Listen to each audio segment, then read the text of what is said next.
40 நாட்கள் வேதாகம ஆச்சரியங்கள். ஒவ்வொரு நாளின் நிகழ்ச்சியின் நிறைவில் 5 கேள்விகள் அந்த நிகழ்ச்சியிலிருந்து கேட்கப்படும். நீங்க சரியான பதிலை கண்டுபிடித்து எங்களுடைய வாட்ஸ்அப் எண்ணுக்கு அனுப்பி வைங்க. இந்த 40 நாளும் 40 எபிசோடையும் பார்த்து சரியான பதிலை எங்களுக்கு அனுப்பி வைக்கக்கூடிய நபருக்கு சிறந்த பரிசை உங்களுக்கு அனுப்பி வைக்க குழுவாக திட்டமிட்டு இருக்கிறோம். ஆமேன். 40 நாட்கள் சிலுவின் ஆச்சரியங்கள் இன்னும் இந்த நிகழ்ச்சியை பார்த்து கொண்டிருக்கும் நேயர்கள் யாவருக்கும் இயேசு கிறிஸ்துவின் நாமத்தினாலே வாழ்த்துக்கள். இன்றைய நாளில் நம்மோடு இணைந்திருக்கிறாங்க அருமை நண்பர் பீட்டர் மாதவன் அவர்கள். வாங்க நாம் அவரை வரவேற்று நிகழ்ச்சிக்குள்ளாக செல்லலாம். மாதவன், இந்த நாளில் நம்ம வேதாகமத்துல இருந்து என்ன ஒரு ஆச்சரியமான பாடத்தை படிக்க போறோம்? 40 நாட்களும் சிலுவையின் ஆச்சரியங்களை, சிலுவைநாதரின் ஆச்சரியங்களை பத்தி நம்ம பார்த்துட்டு வரோம். இன்றைக்கு சிலுவைக்கு முன் இயேசு செய்த கடைசி அற்புதம் பற்றி ஆழமாக தியானிக்க போகிறோம். சரி, இந்த தலைப்பே ரொம்ப ஒரு இன்ட்ரெஸ்டிங்கா இருக்குது மாதவன். ஆண்டவர் சிலுவையின் மரணத்திற்கு முன்பதாக செய்த கடைசி அற்புதம் சொல்லுங்க. என்ன அந்த அற்புதம்? சிலுவைக்கு முன் இயேசு செய்த கடைசி அற்புதத்தை தெரிந்து கொள்வதற்கு மார்க் 14ஆம் அதிகாரம் 47ஆம் வாக்கியத்தை வாசிச்சா தெரிந்து கொள்ளலாம். வாசிக்கிறீங்களா? கண்டிப்பா. மார்க் 14ஆம் அதிகாரம் 47ஆம் வாக்கியம். அப்பொழுது கூட நின்றவர்களில் ஒருவன் கத்தியை உருவி பிரதான ஆசாரியனுடைய வேலைக்காரனை காதார வெட்டினான். இந்த வாக்கியத்திலிருந்து இயேசுவின் சீஷர்களில் ஒருவன் பிரதான ஆசாரியனுடைய வேலைக்காரனுடைய காதை வெட்டினான் என்பதை பார்க்கிறோம். இயேசு அதை சுகப்படுத்தினார் என்பதை மற்ற சுவிசேஷ புத்தகத்துல நம்ம வாசிக்கிறோம். இதுல இயேசுடைய சீஷர்கள்ல எந்த சீஷன் காதுல வெட்டினாருங்கிறதையும், அந்த காது வெட்டப்பட்ட பிரதான ஆசிரியனுடைய வேலைக்காரனுடைய பேர் என்ன, 2 பேருடைய பேர் என்னங்கிறதையும் யோவான் தன்னுடைய சுவிசேஷ புத்தகத்துல பதிவு செய்து வைத்திருக்கிறாரு. வாசிக்கட்டுமா? கண்டிப்பா. யோவான் 18ஆம் அதிகாரம் 10ஆம் வாக்கியம். அப்பொழுது சீமோன் பேதுரு தன்னிடத்தில் இருந்த பட்டயத்தை உருவி பிரதான ஆசாரியனுடைய வேலைக்காரனை வலது காதர வெட்டினான். அந்த வேலைக்காரனுக்கு மல்குஸ் என்று பெயர். இந்த வசனத்திலிருந்து எதற்காக ஒவ்வொரு சுவிசேஷத்தையும் ஒப்பிட்டு படிக்கணுங்கிறத தெரிந்து கொள்ள முடியுது. மார்க் சொல்லும் போது எந்த சீஷன் வெட்டினான்னு பேர் சொல்லல, அதே நேரத்துல பிரதான ஆசாரியனுடைய வேலைக்காரனுடைய பேரும் சொல்லப்படல, 2 பேருடைய பேரும் இல்ல.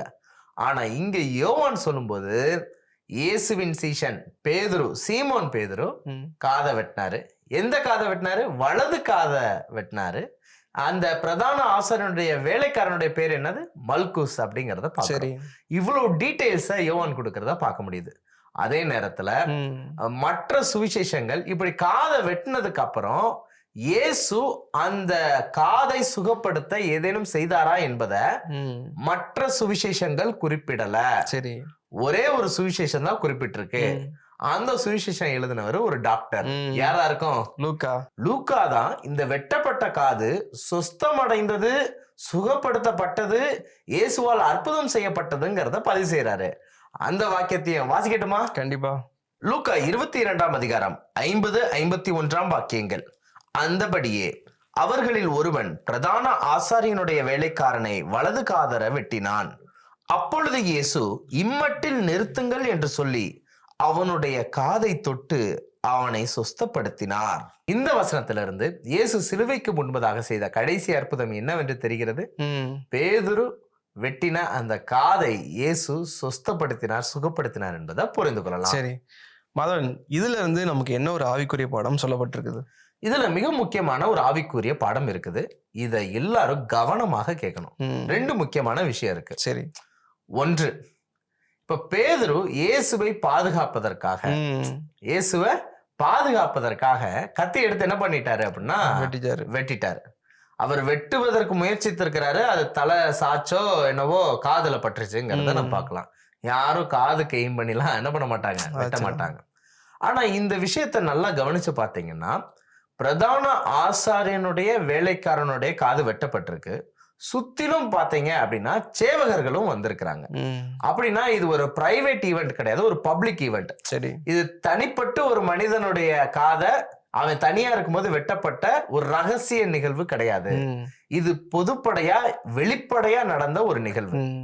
இப்படி ஒரு மனிதன் கத்தி எடுத்து ஒரு மனிதனை வெட்ட வந்திருக்கிறான் அப்படிங்கிற நிகழ்வை நம்முடைய சமுதாயத்திலையும் இன்னும் பிற நாடுகளையும் எப்படி பார்ப்பாங்க அப்படின்னா அட்டெம்ப்ட் மர்டர் அப்படின்னு பார்ப்பாங்க. ஆமாவா இல்லைங்களா? கண்டிப்பா. இது ஒரு கொலை முயற்சின்னு பார்ப்பாங்க. ஒருவேளை இந்த அற்புதம் நிகழல அப்படின்னா பேதுருவை பிரதான ஆசிரியனுடைய வேலைக்காரனை கொலை செய்ய முயற்சி செய்தான் என்று சொல்லி ரோம அரசாங்கத்திடம் இருந்து ஆக்கினை தீர்ப்பு, தண்டனை தீர்ப்பை வாங்கி கொடுத்திருப்பாங்க. இப்போ உள்ள காலத்திலேயே அட்டெம்ப்ட் மர்டர், கொலை முயற்சிக்கு 7 வருஷம் வரைக்கும் தண்டனை இருக்கு, 10 வருஷம் வரைக்கும் தண்டனை இருக்கு. இன்னும் சில நாடுகளில் தூக்கு தண்டனை கூட விதிக்கப்படுது, டெத் பெனால்டி கூட இருக்கு. சரி. அந்த காலத்துல கொலை முயற்சி செய்ய முற்பட்டு அதுலயும் அட்டெம்ப்ட் பண்ணி காதுல வெட்டி அது ரத்தம் வந்திருக்குங்கிறது ஒரு துணிகரமான ஒரு செயலாக இருக்கிறதுனாலே டெத் பெனாலிட்டி கூட யாருக்கு கொடுக்கப்பட்டிருக்கும்? பேதுரு கொடுக்கப்பட்டிருக்கும். இப்ப இயேசு அந்த மனிதனுடைய காதை சுகப்படுத்தினது நிமித்தமாக பேதுரு மரண ஆக்கினையிலிருந்து காப்பாற்றப்பட்டாருங்கிற முதலாவது பாடத்தை நம்ம புரிஞ்சுக்கலாம். ஆமாவா இல்லைங்களா? ஆமா, மிகப்பெரிய தண்டனை, மரண தண்டனையிலிருந்து யார் காப்பாற்றப்பட்டானா? பேதுரு காப்பாற்றப்பட்டார். ஒண்ணு. ரெண்டாவது விஷயம், எப்பயுமே ஒரு வெட்டுப்பட்டுருச்சுன்னு வச்சுக்கோங்களேன், அது ஆறுச்சுன்னா ஒரு தழும்பு என்ன பண்ணும்? இருக்கும். இயேசு சுகப்படுத்தும் போது பேதுரு வெட்டின அந்த இடம் தழும்புகளோடு இருந்தா கூட பேதுரு செஞ்ச தப்புக்கு அது ஒரு அடையாளமாகவே என்ன பண்ணிருந்திருக்கும்? இருந்திருக்கும். ஆனால் இயேசு அந்த மனிதனுடைய காதை சுகப்படுத்தும் போது எந்த ஒரு தடயமே இல்லாதபடிக்கு சுகப்படுத்தினார் என்பதை புரிந்து கொள்ளலாம். இது நிமித்தமா என்ன நம்ம பார்க்கலாம் அப்படின்னா, பேதுரு செய்தது ஒரு தவறு தான், பேதுரு செய்தது ஒரு பாவம் தான். ஆனால் ஆண்டவர் மன்னிக்கும் போது அந்த பாவத்தின் எந்த சுவடுமே இல்லாதபடிக்கு மன்னித்து அவனை மீட்கிறாருங்கிறத பாக்குறோம். ஆமாவா இல்லைங்களா? எஸ்.